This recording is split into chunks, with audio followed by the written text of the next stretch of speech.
안녕하세요. 잡시광입니다. 오늘 영상은 출판사 포레스트 북스에서 나온 50부터는 노후 걱정 없이 살아야 한다 라는 책을 소개해드리는 내용을 담고 있습니다. 이어 출판사 포레스트 북스의 허락을 받아 50부터는 노후 걱정 없이 살아야 한다 책의 일부를 읽어드리는 내용도 이 영상에 포함되어 있습니다. 중국 헝다그룹이 파산 위기에 처했다는 소식은 그동안 중국 경제를 떠받쳐왔던 부동산 호황이 이제 끝났다는 것을 말해주는 상징적인 사건이었습니다. 항상 크다라는 그룹 이름처럼 문어발식 확장을 해오던 헝다의 부채는 무려 360조 원이나 됐고, 헝다가 벼랑 끝에 몰린 지금 헝다 다음은 누구 차례인가를 주목할 정도로 중국은 지금 부동산발 연쇄 디폴트가 우려되고 있습니다.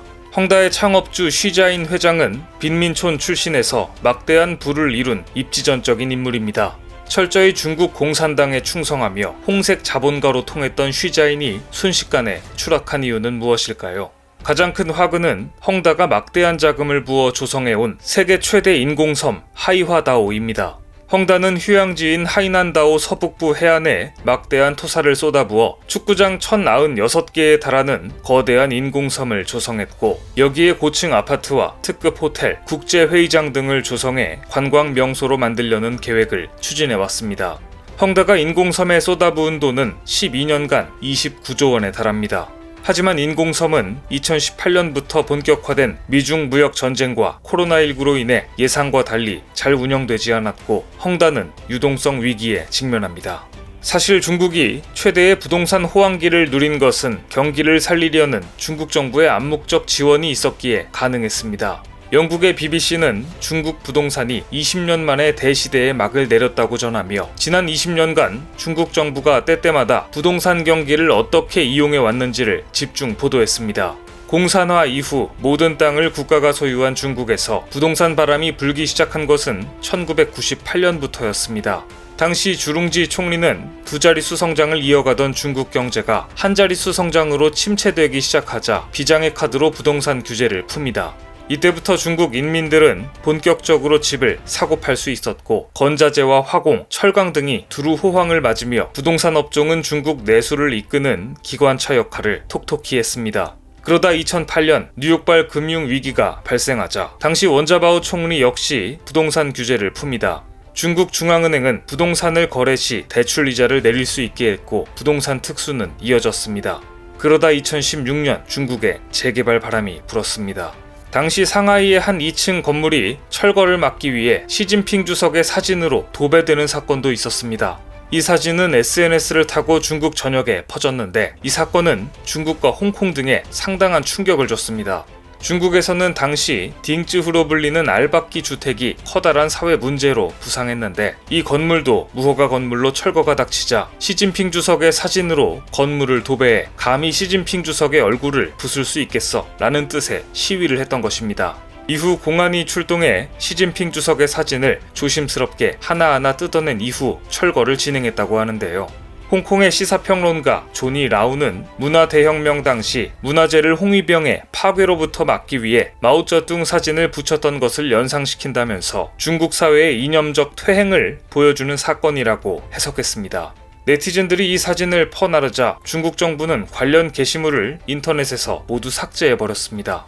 중국에서 시진핑 주석의 사진을 알박기에 사용할 정도면 목숨을 건 것인데요. 당시 중국에서 부동산은 목숨을 걸 만큼 뜨거웠던 것입니다. 당시 정부가 철거되는 주민에게 현금을 지급하고 이 돈으로 집을 사게 했는데, 이 조치는 중국 부동산 시장을 폭발적으로 달아오르게 했습니다. 이 시기에 대출로 아파트를 짓고 그걸 팔아 부를 축적한 그룹이 바로 헝다였습니다. 하지만 쉬자인 회장의 가장 큰 실패는 달라지고 있던 중국 정부의 생각을 제대로 읽지 못했다는 점이었습니다. 이미 2016년부터 중국 정부는 부동산 시장에 여러 차례 경고음을 보냈고, 특히 2017년 중국 인민은행 총재 저우샤오찬이 강력한 경고를 보냈지만 쉬자인 회장이 이를 간과한 게 결정적 실수였습니다. 결국 중국 정부가 대출을 본격적으로 조이자 지난 7월 이후 중국에서는 이미 100여 개 부동산 업체가 빈사 상태에 빠졌습니다. 이처럼 헝다의 몰락은 중국 정부의 부동산 대출 줄이기 기조를 제대로 읽지 못하고 예전에 하던 그대로 막대한 빚을 내 거대한 투자를 벌이다가 유동성 위기가 닥치자 맞게 된 예고된 비극이었습니다. 결국 이로써 중국 부동산 호황은 막을 내리게 되었으며 부동산을 기반으로 흥하던 중국의 경제 성장 역시 하락의 길로 접어들었습니다. 위기 때마다 중국 경제를 살려냈던 부동산 광풍이 꺼진 중국이 맞이할 미래는 참담합니다. 이미 중국 젊은이들의 주거는 최악의 상황으로 치닫고 있는데요. 얼마 전 시멘트만 바른 미완성 아파트에 사는 중국 청년들이 소개되는 등 중국 부동산 광풍의 명암이 소개되고 있습니다. 중국 청년들이 이렇게 마오피팡이라고 부르는 미완성 건물에 들어가 사는 이유는 광저우 등 대도시의 집값이 폭등하자 불안한 사람들이 일단 집을 확보해 놓기 위해서 미완성 아파트를 사고 거기에 들어가 사는 것이었습니다. 시멘트만 바른 아파트는 싸기 때문입니다. 그런데 헝다 사태의 여파로 부동산 호황이 종료되었으니 이 아파트들의 앞날은 아무도 알 수 없게 되었습니다. 하지만 중국이 맞이해야 할 진짜 시련은 이제 시작입니다.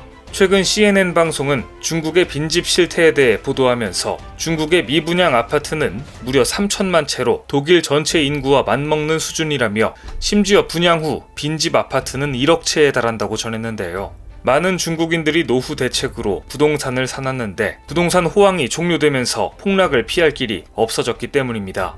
자연스럽게 중국 노인층들의 노후 역시 순식간에 물거품이 된 것인데요. 중국의 고령화는 이미 심각한 수준입니다. 중국의 60세 이상 인구는 무려 2억 6천만을 넘었으며 고령화는 급격하게 진행되고 있습니다. 또한 중국 노인들의 월 평균 연금 수령액은 한화 약 3만원 수준에 불과하다는 보고도 있습니다. 부동산에 걸었던 노후가 무너진 중국의 노인들을 부양해야 할 중국 정부 입장에서는 엄청난 재정 지출 압력이 생기게 된 것입니다. 사실 저출산 고령화에 따른 노후 관련 문제는 중국의 문제만은 아닙니다. 일본은 물론이며 한국에서도 상당한 우려를 낳고 있는 문제인데요. 늘 그래왔듯이 한국은 일본이나 중국보다는 이 문제에 대한 해결책을 찾아낼 것입니다. 하지만 뭐든지 공짜로 주어지는 것은 없겠죠. 전 세계적으로 저성장이 고착화되는 분위기 속에서 노후 대책 역시 전략적인 접근이 필요한 시기입니다. 출판사 포레스트북스에서 나온 50부터는 노후 걱정 없이 살아야 한다 라는 책은 막연하게 느껴지던 노후 대책에 대한 전략을 하나하나 차분하게 풀어내고 있습니다. 그럼 지금부터 이 책의 일부를 읽어드리겠습니다. 노노 부양의 시대, 3층 연금은 필수. 그동안 우리나라 노인분들이 어떻게 노후 생활비를 조달했을까요? 1980년대만 해도 자식의 도움이라고 답변한 비율이 72%를 차지했습니다. 그런데 어느새 이 비율이 20%로 줄어버렸습니다. 그렇다면 도와줄 수 없는 가장 큰 이유가 무엇일까요? 1960년 기준 우리나라 여성의 평균 수명은 54세였습니다. 2018년 기준 우리나라 여성의 평균 수명은 86세입니다. 자그만치 32년이나 늘어난 겁니다. 1960년대까지만 해도 수명이 짧았기 때문에 노부모 부양 기간이 평균 5년 정도였습니다. 그런데 앞으로 100세 시대에는 25년에서 35년이 됩니다. 이제는 노인이 노인을 부양해야 하는 시대입니다. 따라서 지금 재테크보다 더 중요한 것은 국민연금, 퇴직연금, 개인연금, 즉 3층 연금으로 노후의 최소 생활비를 받을 수 있도록 준비하는 것입니다. 퇴직연금 제도의 도입. 우선 퇴직연금과 관련된 용어를 바르게 이해할 필요가 있습니다. 많은 직장인이 자신의 직장에서 퇴직금을 선택했는지, 퇴직연금을 선택했는지, 퇴직연금이라면 DB형인지 DC형인지 등을 모르고 있기 때문입니다. 우선 근로자 퇴직급여 보장법에 나오는 퇴직급여의 개념부터 설명하겠습니다.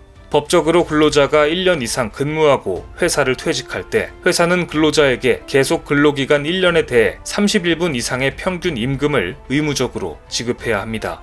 이렇게 지급되는 돈이 바로 직장인들이 노후 자금으로 가장 많이 의존하는 퇴직급여입니다. 그런데 이걸 국가가 법으로 정하고 있는 나라는 주요국 중에서 우리나라밖에 없는 것 같습니다. 일본만 해도 법적으로 퇴직급여 제도를 규정하고 있지 않습니다. 대부분 근로계약서를 작성할 때 금액을 정한다고 합니다. 법적인 강제성은 없는 겁니다. 퇴직연금의 세 가지 형태, DB형, DC형, IRP. 퇴직급여는 퇴직금과 퇴직연금으로 나뉩니다. 그리고 퇴직연금의 형태에는 DB형, DC형, IRP가 있습니다. DB는 확정급여형 퇴직연금 제도라고 합니다. DB형은 회사에서 책임지고 적립금을 운용해주는 제도로 근로자는 운용 및 관리에 신경 쓸 필요가 없습니다. 애초에 정해진 금액을 받게 되며 운용의 손익은 모두 회사 몫이기 때문입니다. DC는 확정기여형 퇴직연금 제도라고도 합니다. 회사에서 적립해준 자금을 근로자 자신이 운용해야 하고 운용 결과에 따라 수령하는 금액이 달라집니다. IRP는 개인형 퇴직연금이라고도 합니다. 좀 더 넓은 의미의 DC형을 뜻한다고도 할 수 있습니다. IRP는 직장에서 적립해주는 퇴직급여 이외에 개인이 더 많은 노후자금 마련과 세제 혜택을 목적으로 퇴직연금을 추가 적립하거나 퇴직할 때 받는 퇴직급여를 넣어놓고 연금 형태로 받기 위해 사용하는 계좌입니다. 잘 들으셨나요? 이 책을 읽고 느낀 점은 일단 문체가 굉장히 친절하고 부드러웠습니다. 저성장 시대에 더 이상 자식에게만 노후를 기댈 수는 없다는 현실적인 이야기부터 3층 연금 전략과 DB형, DC형 등 퇴직연금의 형태, IRP 계좌 활용법 등 어디서 한 번쯤 들어는 봤는데 정확하게 내 것으로 만들지는 못했던 노후 대비 전략을 구체적이고 자세하게 설명해준다는 느낌을 받았습니다. 막연하게 느껴지던 노후 대비를 재테크 전략으로 체계적으로 준비하고 싶은 분들께 출판사 포레스트 북스에서 나온 50부터는 노후 걱정 없이 살아야 한다를 추천드립니다.